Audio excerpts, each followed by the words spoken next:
What's going on, everybody? Welcome to Wizards Outlook. We got Raymond Lyons here, Wilson Tarpe Jr. Let's get straight to it, man. OG and Anobi leads a balanced attack as the Raptors beat the Wizards 132 to 102.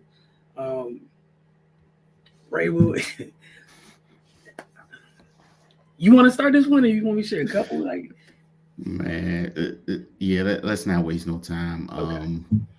Out rebounded by 20, out assisted by 20, um, 8 for 33 from three after being successful in the paint. It, yeah, that equals a 30-point loss. Yeah, I just don't know where to go at this point. Yeah, that's why I was like, there's no need to get into specifics. They Well, look let's at start what with that last point, right? Let's start with that last point, right? Because there's a lot. We're gonna start somewhere. Typically, we know opposing teams usually have more success than them in terms of scoring in the paint. mm-hmm. Tonight, you had a heck of it. You were right there with Toronto, 62-56. But you kept putting them up, and you weren't hitting. Toronto started to hit them at some point. You never really got going from deep, and you were having success getting into the paint. Why stop? Like give yourself a fighting chance, man. I forgot who said it, but it's like a bad shot is the first pass in the opponent's fast break, and they put up 25 bad shots. And again, there's a hell of a segue. You said that it's the first pass in a fast break. They got beat tonight, fast break points 27-8. And obviously Toronto was running off of some makes, but for the most part, running off misses. 27-8. That you were there in terms of points in the paint. Fast breaks. And we know what it was on the glass, despite that. 27-8 fast break points. That's literally the margin almost. So yeah, that's a good chunk of the margin was fast break points. You get a few stops in transition, and you erase some of them bad 3-point attempts, and go inside where you had success. It's not that hard, man. It's like they look at things, they look at what needs to happen to be successful, and then they make it a point to do the opposite. I just don't understand. Kudos to everybody that shows up for work every day, because yeah, this is tough. Yeah, I think that was the biggest. That's the biggest part for me was that part. It was the 27-8, man. 27-8. You had points in the paint tonight. Even with the offensive rebounds, it's 14-10. It's fast breaks, and we always talk about the little things with this group, and that's what it's been like all year. As we see by the record, those little things add up, and when you don't do them consistently, we're here. They were talking there in the broadcast that Toronto's had, I think it was like 15 games this year, where the other teams shot about 50% from the floor, and it was trending that way for a while. For Washington, they were shooting like 49%, and to be that close to 50% from the floor, and this still happened is nuts. It fell a little bit, obviously, but you were there for a little bit. We keep talking about it, just stacking stops, which this team hasn't. That's been an issue most of the year. Toronto shot 57 from the floor. Yeah, defense was just non-existent. Toronto had 52 field goals, 43 of them were assisted. Like that's unacceptable, man. Like they was just they had a walkthrough basically. Swing, shot. Like that's crazy, man. Like they were like nobody got a hand in the passing lane or pressured the ball or did anything. Like 43 assisted field goals out of 52. Like that's crazy, man. Yeah, and it's not like Toronto's especially known for shooting the cover off the ball. They shot 39 and a half from deep tonight. Like Cardo was on talking last night. Talking about Washington takes something away. And then on a regular basis, also mentioning that for the most part, you see other teams' weaknesses become strengths. And that almost kind of like, that's kind of the theme of this year thus far. And it needs to change. And until it changes, we're going to continue to have these similar outcomes. It was another night where opposing team goes 30 plus in 3 to 4 quarters. What'd you say earlier about giving yourself a chance? Like, you're not giving yourself a fair opportunity to get it done. You're just not. And then it's like anybody can get off against this team. Like if it's Siakam that comes in and has the game OG had, all right, cool. Number one option. What you got to chalk that up. But Siakam comes in and gets going from jump, lays the groundwork, and just off to the races. They play Orlando. It's not Paolo that destroys them. It's everybody else, the Wagner brothers, Anthony Black. Like, come on, man. Like, you got to have some pride at some point. Yeah, we're gonna get to some of these comments in just a bit. But yeah, again, it's something I feel like we've been repeating ourselves quite a bit this year. But Siakam 9 for 15 from the floor, not bothered too much. OG 11 and 16. And we know how he gets down. That's a great night for him. Not surprising that he had 26, but again, 11 for 16. Scotty Barnes he was flirting with a triple double tonight. So you had would you have had this on your bingo card going into this game that OG and Scotty Barnes hit 7 of the Raptors' 13 threes? Absolutely not. And again, that's just this point. Not Gary Trent going nuts or Siakam getting insanely hot. Siakam didn't hit a 3 tonight. Not even where's my man? Not even Schroeder getting hot. Like, and Schroeder was quiet. So Schroeder kind of just picking spots, get his guys involved. This guy finished with 9 and 10 off the bench. And every member of the Raptors that's entered this game scored. Anyone who checked in scored at least a bucket. Get them in the books, man. It's tough. It's insanely tough. All right, you got to choose one. So, got player of the game for the night. OG Anunoby. I mean, he was on a mission from jump, and he just got out and got to business, and nobody did anything about it. No arguments for me at all. Again, 11 and 16, unbothered tonight. The worst place he shot was almost going 1 for 2 from the line, for real. X Factor for the Raptors. And they had a couple candidates, but where were you leaning? Just Scotty Barnes for his all-around game. That's kind of what he does. Like you pointed out, flirting with the triple-double, disruptive on defense. And, yeah, you make him an outside threat, then 4 for 8 from 3. If he's got it going like that, then it's a long night for the opposing team. And that's the crazy part. We know what he's out there to do. Man's getting downhill. He's getting inside, finishing. 4 threes hurts. And 4 threes accounted for 12 of that 20. He didn't even get off doing what it is that he does best.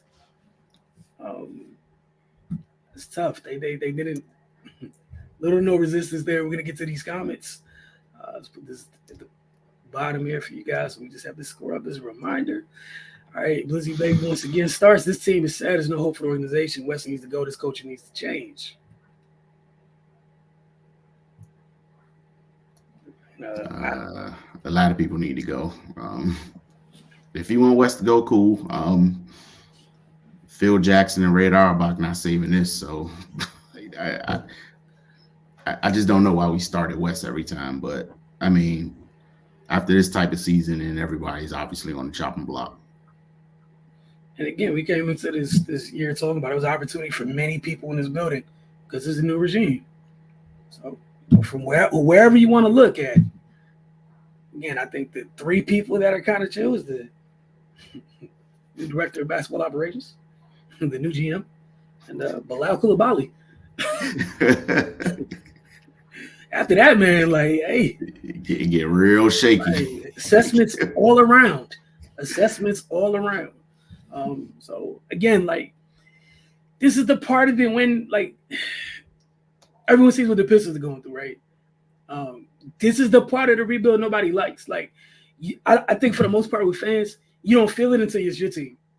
Mm-hmm. When OKC's doing it year after year, they far away, man. You don't think about it. Like, it's whatever, right?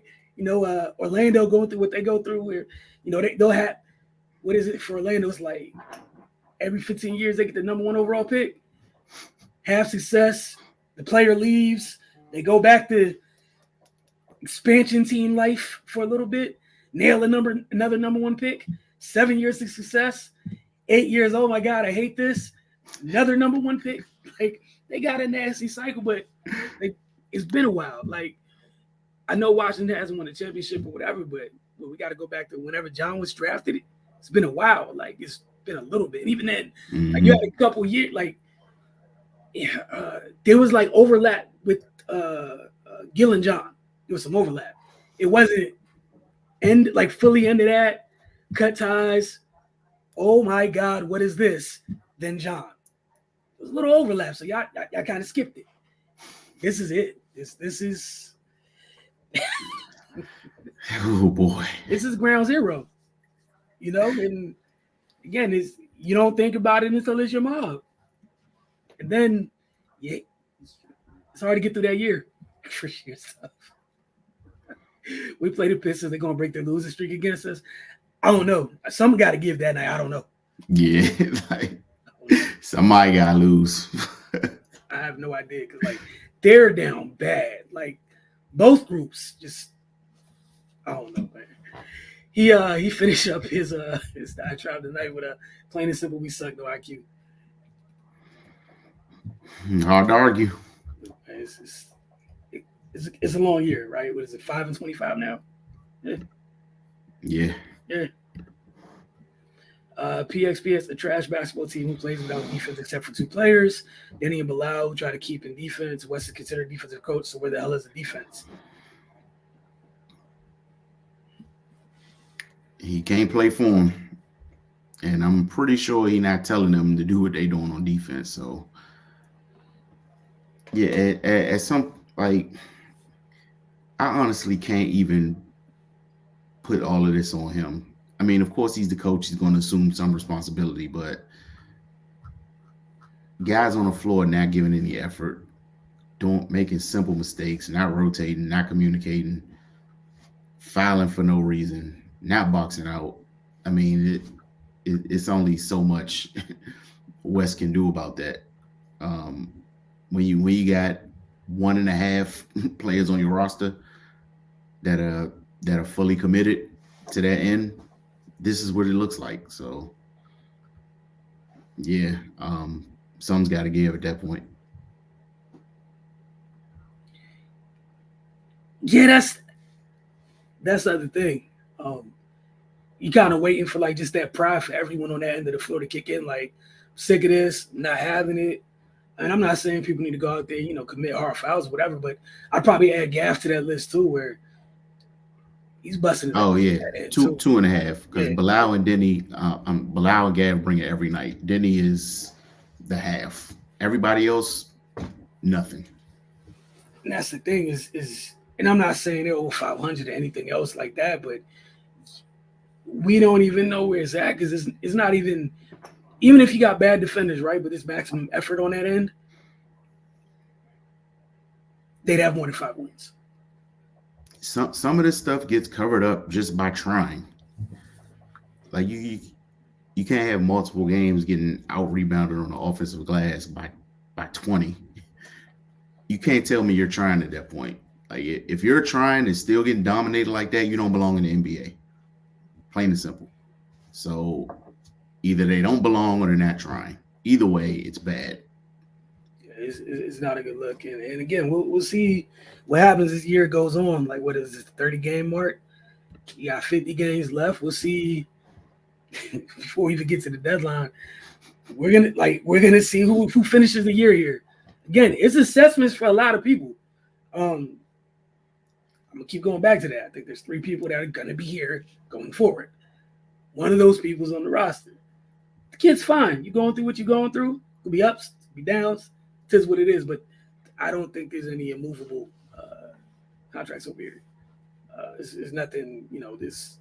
I don't even want to say that man's name. It's not like the contract that was moved. There's none of those over here. I'm not trying to start anything. So, he follows that up by saying we need to develop the young players. It seems that a new coach should be brought to the team.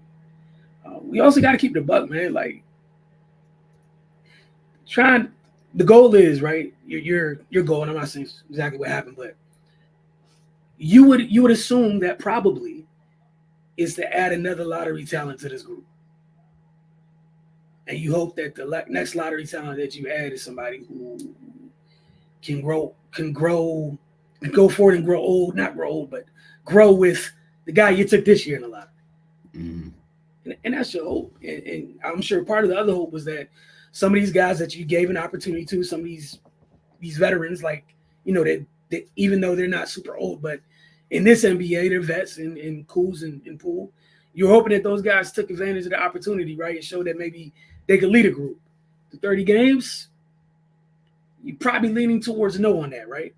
Cool. Like, again, it hurts, but for the grand scope of things, no harm, no foul. Like, right now, the guy you took is continuing to show you flashes. The kids that come in late games, like, they're out there competing their butts off. So, I mean, I don't really have an issue with the young dudes. I'm sure some of you guys get what you want later in the year, but only 30 in. Only 30 in. I don't know if they'll make y'all feel any better, but they're only 30 in. I don't think you'll start getting some of what you guys want in terms of like those guys that come in later and play with Bilal and whatnot, getting 35, 40 minutes, and not 35 minutes, but like 30 minutes a night. That's like a couple weeks after All-Star break. Mm-hmm. Not now. Big J52 says, "Sup? I understand players play for this team. What is West to be held accountable, responsible for, so I can correctly assign responsibility while watching. Thanks." I mean, if you're watching, then you should know where to assign responsibility. Like, I'm not in the lane of scapegoating players, man. I guess for West, they're not responding to him. I guess you can throw that on him, but dude, you shouldn't have to coach effort. Like, you need to walk into the gym with that. They tell you that when you start playing basketball when you're 8 years old. That's bare minimum. That has no bearing on anything else. You completely control that every second of every game. These guys do not play with effort. So we can't even properly evaluate Wes. We've said that 1,000 times. I get it. Like I said, man, he's the guy standing up on the sidelines. So it's going to be on him, unfortunately. And they're going to get him fired. But yeah, this is just embarrassing, the product that goes out on the floor. And for that part of it, I'm not blaming him. I'm blaming the guys that are on the floor being embarrassing. So, yeah, it sucks for West to be in this position. But yeah, it is what it is at this point. I mean, it's one of the things where I think everybody involved needs to do a little bit better, right? We're 30 games in. This group is who they are right now. Until they prove otherwise, like, you kind of understand, like, what's been the most consistent this year. There's energy on the offensive end. There's consistently. There's not as much on the defensive end. Consistently. Like, we get spurts here and there. I don't even think we could think of, like, off the top of your head, like, hey, where's that game where it was 3 quarters and you remember, like, they had 5 straight stops consistently over 3 quarters of a game. Mm-hmm. And the fact that you can't like rattle that off, like, oh, let's remember a great stop. Like, we could remember little moments, like on the West Coast road trip against against the Blazers. Hell of a contest by Bilal late. Him and Muscala did a good job coming over. that's a moment, you know, and that's the thing. You don't have stretches for these guys on that end. And, you know, ideally you want, you know, people talking about, you know, going forward or whatever. Bro, I'm sure Orlando fans was talking crazy with Jamal Mosley over there. And they kept adding talent. And but they terrorizing the East right now. They're not fully like we just saw them last night. They're not fun, but that did it. Like that had to start somewhere. Like what they got Paolo's the cherry on top of all that. Mm-hmm. Just thinking about the part of like how tough rebuilding is. Like they had all that other stuff. You know, you get Kel and Wendell Carter in trades. Cool. You didn't draft them. That's fine. But I remember when they drafted Franz, some people was like, throw Paolo next to Franz, you're like, damn, these two are annoying. I don't like this. This is hell on wheels. This sucks. Like, you remember they had Mo Bamba for a little bit. Like, they've been going through some things, but you know, it goes somewhere. You go back to OKC. They didn't draft Shea. And we know they stay with picks. Don't get to claim Shea. But they're using picks to trade for him. You got to move some things around to trade for him. You got Giddey, for sure. You got Chet. Even then, they had to wait a whole year for Chet. Mm-hmm. You know, they've gone through their things as well. It's just, y'all in the rebuild. This is ground zero. It wasn't going to be fun unless those guys that seize that opportunity. The opportunity has not been seized. And that's the biggest part, man. Like, because this was a prime chance. Like, even like it was an audition. Yeah. You know, even especially for a guy like Poole, you know, you coming from a stable, competent franchise to this.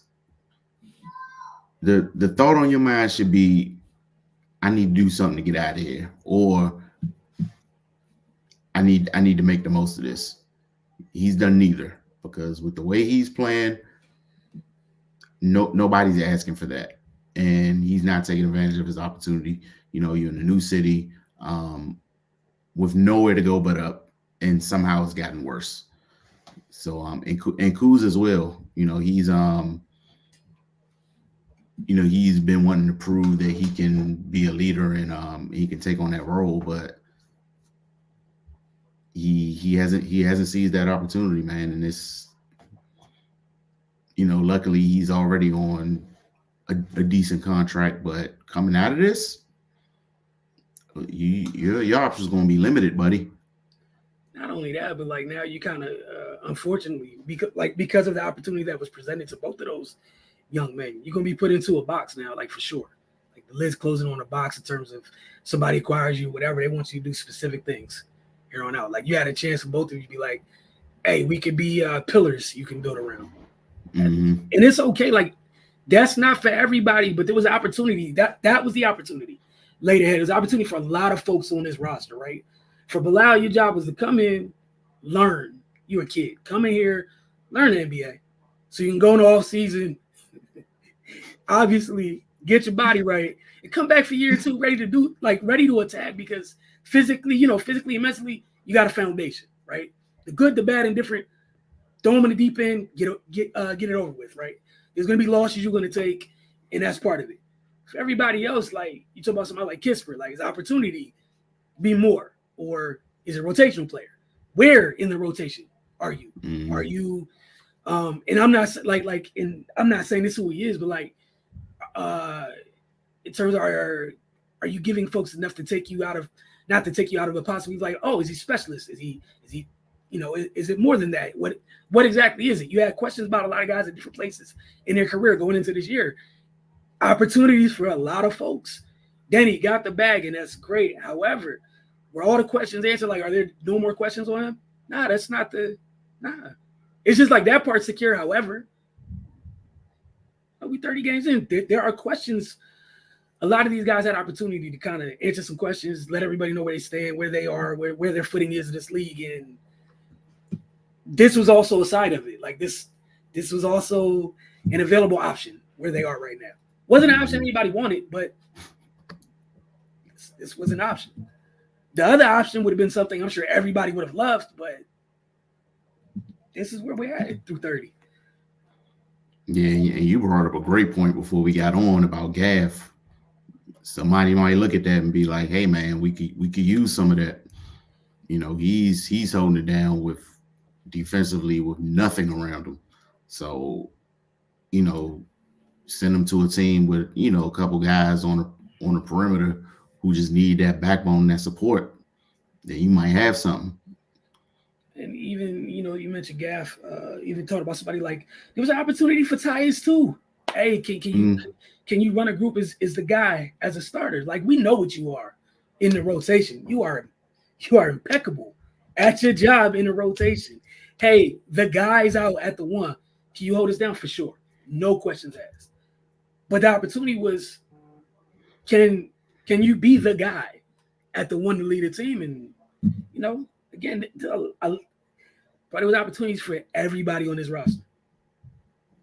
And you mentioned Gaff. I think Gaff's made the most of it for sure. I think out of anybody, as of this month, and this month is the most consistent. Not that he hasn't played well prior to this month, but it's been consistently productive every single night. Area 11 T said returning to Jackson tonight. Both Boone Coons was bad, especially from 3. The team was bad from 3. You got 1 for 7, 1 for 6. Denny, shout out to Denny for control. Just 1-on-1. Coons 1 for 5. Kisper is one of the few guys where I'm like, we expect you to get them up. Like, he got a little wiggle room for me personally. He was 2 for 5. Yeah. I live with that. Like, we know what you're here for, man. It's cool. And kudos to him for they ran him off the line. A man got some things done. So kudos to him for that. But how many other guys are they running off the line? Over here. So, it is what it is. Area 11T, so I'm thinking of making a petition that lets the fans, oh my God, get some 10-day contracts for a couple grand because we deserve to get paid for watching this BS. Hey, man, it's part of fandom, man. Nah. This is part of fandom. I used to be a fan of a team in the NBA. I decided I didn't deserve that type of torture, and I let it go. I cover it. I enjoy watching it. I still love this sport, but there is such a great freedom to it for me. And I'm not saying give up your fandom. I'm just saying this goes with it, man. Good times and bad times. You chose them. Yeah, you can't be on top every year. I know the Wizards is a special kind of hell, but good times and the bad times, man. Fandom. That's the fine print in fandom. They don't tell you that as a kid when you choose your team. They don't tell you that. And if you choose to give up your fandom, I'm not going to judge you for it. Man, look. Make your own decisions, man. But if you're going to be in it, then be in it. All I would say, man, everything y'all going through, I'm not going to age myself, but the things the Knicks put me through, yeah, man, I'm at peace. Y'all good. Y'all ain't even get there yet. Y'all all right.